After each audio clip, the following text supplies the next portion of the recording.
happens after I file an application for asylum in the United States?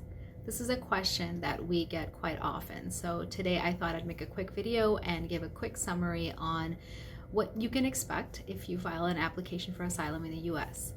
Hi, my name is Maleeha Haq. I am an immigration lawyer practicing in the San Francisco Bay Area, and I wanted to make a quick video for anybody who has questions about what happens after they file an asylum application. So anybody who's physically present in the US and fears going back to their own country can apply for asylum in the United States. And after you apply, after you file the form I-589, you get a receipt notice anywhere from 4 to 8 weeks after your filing. You can also expect to get a biometrics notice where you have to appear before one of several application support centers across the country, the one closest to your address, and give your fingerprints and your photograph. So the government can do a background check and make sure that you are eligible for the benefits that you are seeking. After your fingerprints are completed, you will have to wait, sometimes often years, to get a interview in front of one of 7 or 8 asylum offices around the country.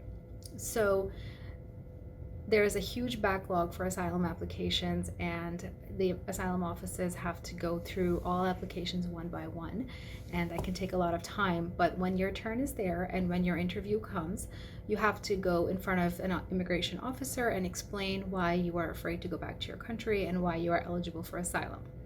So the asylum office has the ability to either grant your application after your interview or deny your application.